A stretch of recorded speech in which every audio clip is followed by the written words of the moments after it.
Ang beast monster na magpapanginig sa lahat na kahit si Arthur ay napadilat nang nakita ang napakalakas na S-Class Mana Beast na ngayon lang nila makakaharap sa buong buhay nila. Kaya huwag na nating patagalin pa. Let's go! And please like and subscribe sa ating YouTube channel mga lads at mag-follow sa ating Facebook page. Salamat! Matapos nilang wasakin ng mala metal sheets na barrier na inilagay sa lagusan, nagulat na namangha ang lahat sa kanilang nakita dahil ang lugar na napasukan nila ay tila enchanted forest na nasa loob ng napakalaking bloke ng yellow. Napaisip si Arthur sa kanyang napansin na wala man lang ni isang haligi para sumuporta sa lugar na ito. Kaya nagtataka siya kung bakit hindi pa ito bumabagsak hanggang ngayon. Samantalang nabighani naman si Samantha sa mga magagandang bulaklak sa paligid. Habang si Reginald ay nakapansin sa unusual mist na bigla na lamang lumitaw sa paligid at si Creole naman ay naparequest na what if magpahinga muna sila kahit saglit man lang dahil parang inaantok siya.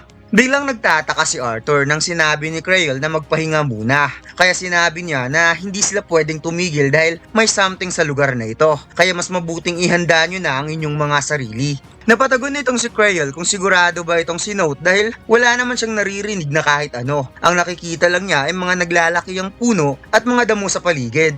Nagpatuloy sa paglalakad ang grupo at napaisip itong si Arthur na may kung ano talaga sa lugar na ito na parang nagpapakaba sa kanya. Kaya napatanong siya sa kanyang sarili kung ano ito, ano ang kanyang hindi nakita. Subalit bigla na lamang may napansin si Jasmine, isang silhouette ng isang tao na bigla na lamang lumitaw sa kumakalat na mist sa paligid kung saan nakita niya itong napangiti towards sa kanya. Kaya parang na-shutdown ang isipan ni Jasmine at ang kanyang mga mata ay parang nilamon sa kawalan. Ngunit bigla na lamang siyang nagising nang narinig niya itong si Creole na makikitang ito ay napatulala habang binitawan ng kanyang sandata na napasabing, "Clara, ikaw ba talaga yan?" Na makikita sa mga mata ni Creole ang pagkasabik at pakiramdam ng kasiyahan.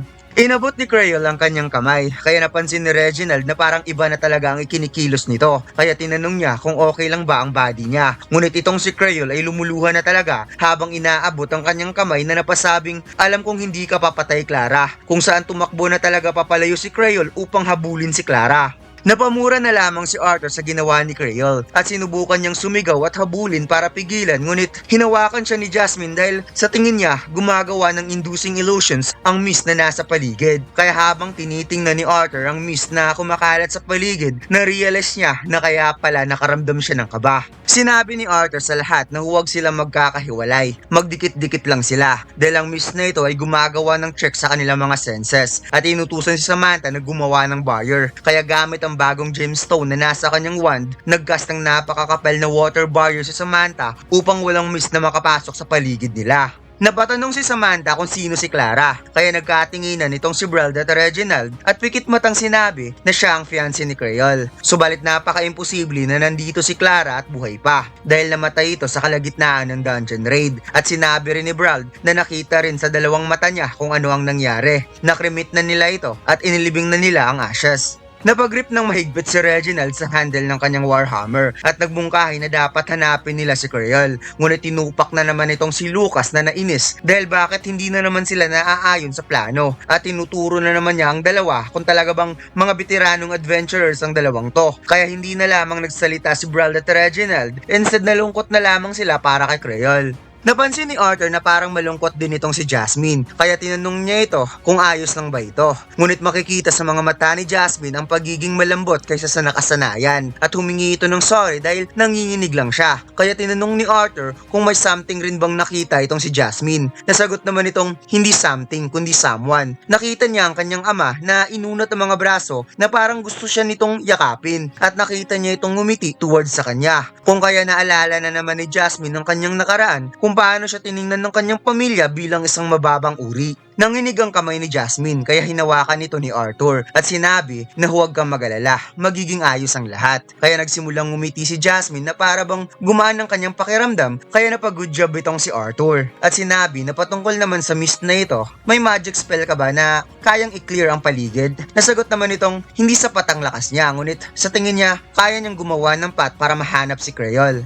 Inilagay ni Jasmine ang kanyang dual dagger sa lagayan at lumikha siya ng dalawang wind elemental magic spell sa kanyang mga kamay at nagbigkas ng incantation kung saan gumawa si Jasmine ng malarasing na kapangyarihan at inutusan ni Arthur si Samantha na buksan ang barrier at ang dalawang kapangyarihan na iyon sa kamay ni Jasmine ay pinagsama niya upang lumikha ng malakas na air pressure na gagawa ng daanan papunta kay Creole. Nagkaroon ng napakalakas na hangin sa paligid at nagmimistulang tornado strike ang atake ni Jasmine to the point na tumalsik siya sa sobrang lakas ng kanyang kapangyarihan kaya sinalo na lamang siya ni Arthur at namanghanga ang lahat dahil parang nag-iba ang paligid matapos ang atake. Ngunit unti-unti nilang na-realize na may kakaibang baging pala na nasa paligid na tinabunan lang ng mist kanina upang hindi nila makita at kahit ang katawan man lang ni Creole ay hindi na nila nakita. Napadilat ang mata ni Arthur na napatanong sa sarili kung paanong hindi nila nakita kanina ang mga baging na ito sa gitna ng hamog at ang nakakagulat pa sa lahat ay hindi man lang naapektuhan ang mga baging na ito sa magic spell ni Jasmine. Napansin ni Arthur na mabilis na lumapit sa kanila ang mga baging kaya kaagad niyang tinawag si Lucas at sinabing ito na ang pagkakataon mo Lucas para magpakitang gilas kaya napasigaw itong si Lucas na napawikang hindi mo na kailangan sabihin pa yan. Itinaas ni Lucas ang nagliliyab niyang sandata at nagbigkas ng incantation upang magsagawa ng fire magic crescent ember na makikitang lumiyab ang malawak na apoy sa mga baging ngunit parang kinain lang ng mga baging ang flame magic spell ni Lucas at mas lalo pa itong lumaki at dumami kaya napatulala na lamang siya na hindi makapaniwala na wala man lang nagawa ang isa sa pinakamalakas niyang kapangyarihan. Na-realize ni Arthur na hindi talaga ito madali, kaya tinawag niya si Reginald at sinabing protektahan ng mga conjurer habang naghahanda ng malakas na magic spell na kaagad naman itong napa-Roger sa utos ng kanyang leader. Muli na namang nagliliyab ang kakaibang apoy na mas pinainit pa sa espada ni Arthur at tinawag niya si Jasmine at Brauld upang samahan siya at kaagad namang napatango ang dalawa kung kaya sinabi ng ating bida, tara, bubuwagin na natin to.